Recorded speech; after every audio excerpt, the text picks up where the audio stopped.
वो 5 मौके जब शिल्पा शिरोडकर ने दिखाई धोखेबाजी, दे दिया अपनों को धोखा और बता दिया कि उन पर भरोसा बिल्कुल नहीं किया जा सकता। भाई बिग बॉस 18 दमदार चल रहा है, लेकिन उसके अंदर लोग, कोई कह रहा है कि करणवीर मेहरा कोने से खेल रहा है, कोई कह रहा है कि विवियन बहुत ज्यादा चालाक है, लेकिन मेरे हिसाब से सबसे ज्यादा मक्कार, चालाक, धोखेबाज और शातिर कोई और नहीं बल्कि शिल्पा शिरोडकर है। 5 मौके आपको बताने वाला हूं जब शिल्पा ने बताया कि दोस्त वो एक्चुअल में किसी की नहीं है, वो अकेली अपने लिए यहां पर आई हैं और अकेली खेल रही हैं। सबसे पहला मौका, सबसे पहली धोखेबाजी जब सामने आई, वो सामने आई तब जब राजमाता बनकर उन्होंने विवियन को टाइम गॉड बनाया। मौका था करणवीर मेहरा और विवियन, दो युवराज थे, यानी कि एक छोटा बेटा एक बड़ा बेटा। वहीं से एक रीत चली कि करणवीर मेहरा छोटे बेटे हैं तो विवियन डिसाना बड़े बेटे हैं।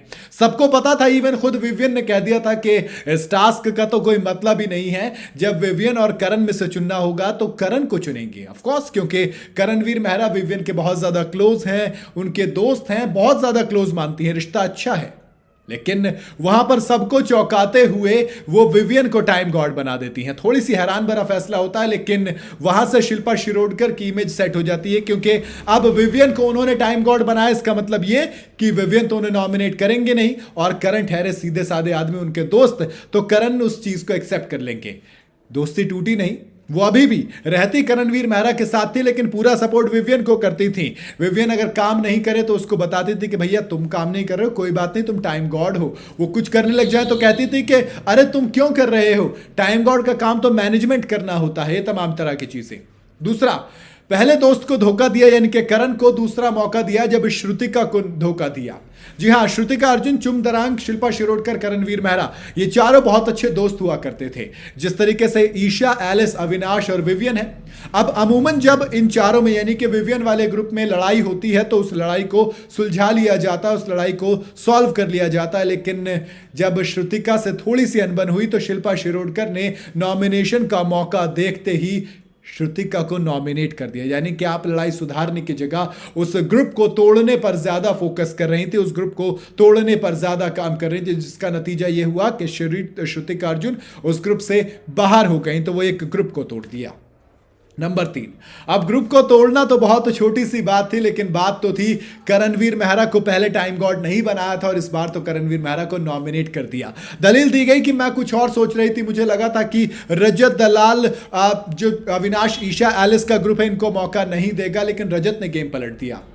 सिर्फ मेरा इतना सा सवाल है, क्या घर में, दरअसल रजत ने 5 बंदों को नॉमिनेट करने की पावर शिल्पा को दी थी, तो क्या घर में करणवीर मेहरा के अलावा 5 बंदे थे ही नहीं? और अगर थे भी तो फिर आप बताइए ना, ईशा, एलिस, अविनाश, विवियन, इन चारों में से आपने एक को नॉमिनेट नहीं किया। ये धोखेबाजी, दगाबाजी नहीं है तो क्या है? ये मक्कारी नहीं है तो क्या है? ये पीठ में छुरा घोंपना नहीं है तो फिर क्या है? नहीं, बताइए ना मुझे क्या है। अब उस चीज से पहली बार करणवीर मेहरा काफी खफा भी नजर आया, उन्होंने सामने से बोली भी ये वाली चीज के दोस्त, घर भी जलता रहा और समंदर भी पास था, तो घर जल रहे थे। हालांकि इस बार थोड़े से खफा नजर आए, लेकिन अगेन शिल्पा ने रोध होकर वो मगरमच्छ के आंसू बहाकर करणवीर मेहरा को फिर से अपनी साइड कर लिया। चौथा मौका, सारा को बदनाम करने का मौका। सारा कुछ बात बोलना चाह रही थी, वो बात जो सारा ने बोली बिल्कुल गलत थी, मैं उसके सपोर्ट में नहीं हूं अगेन, लेकिन तिल का ताड़ भी तो बनाया जाता ना। सारा ने तिल भर बात बोली थी, उसको बिल भर जाकर अविनाश, ईशा, एलिस के सामने बोल दिया शिल्पा शिरोडकर ने, जिससे कि लड़ाई और दरार ताकि बढ़ता रहे। और वो जो सारा कोशिश करती है, सारा मतलब वो जो एक होती है ना कि लड़ाई होती है दोनों के बीच में, इमेज होती है पूरे घर में कि सारा तो सबको ऐसे ऐसे बोलती है, वो इमेज को और ज्यादा खराब करने की कोशिश शिल्पा ने की। 5वां और आखिरी मौका वो होता है जब आप कहते हैं दोस्त किसी का जो होता है ना वो किसी का होता है, लेकिन जो सबका दोस्त होता है वो किसी का नहीं होता। करणवीर मेहरा ने खुद ये वाली बात बोली थी, और शिल्पा शिरोडकर हर जगह वो काम करती हैं। वो दोनों ग्रुप में रहती हैं, कभी इस वाले ग्रुप में पूरा दिन बैठेंगी तो शाम को उधर जाके चाय पियेंगी, नाश्ता इधर होगा तो खाना उधर होगा, यही चलता है। जब बिग बॉस का घर 2 घरों में बटा तब सब इधर थे, लेकिन शिल्पा और श्रुतिका उधर जाके बैठे। शिल्पा ने दलील दी कि उधर विवियन के पास लोग कम है, झूठ पे झूठ, तेरे 1000 झूठ ऐसे कि हर एक पे यकीन करना मुश्किल हो जाए, लेकिन दोस्ती मेरी इतनी अजीज है कि तेरे हर झूठ पे मैं यकीन करता हूं। वो वाला हाल फिलहाल तो करणवीर मेहरा का चल रहा है भाई, तभी तो वो उधर जाके बैठे, कहा कि इधर कम थे, जबकि आखिर में नतीजा ये हुआ कि करणवीर मेहरा के पास सिर्फ 6 लोग थे और विवियन के पास 7 लोग थे, लेकिन तब भी शिल्पा शिरोडकर उठ के नहीं आई। और यही नतीजा है, यही वजह है कि मैं कहता हूं कि शिल्पा इस घर में सबसे चालाक, धोखेबाज, मक्कार किस्म की दोस्त हैं। ऐसे दोस्त से दुश्मन लाख गुना ज्यादा बेहतर है। मैं तो सिर्फ इतना कहूंगा, बाकी आपकी मर्जी, आपका ओपिनियन। अगर आपको राय, जो भी आपकी राय हो मुझे कमेंट में जरूर बताइएगा। वीडियो अगर आपको पसंद आई हो तो इसे लाइक और शेयर जरूर करें और जाते जाते चैनल को फॉलो और सब्सक्राइब जरूर करते जाइएगा।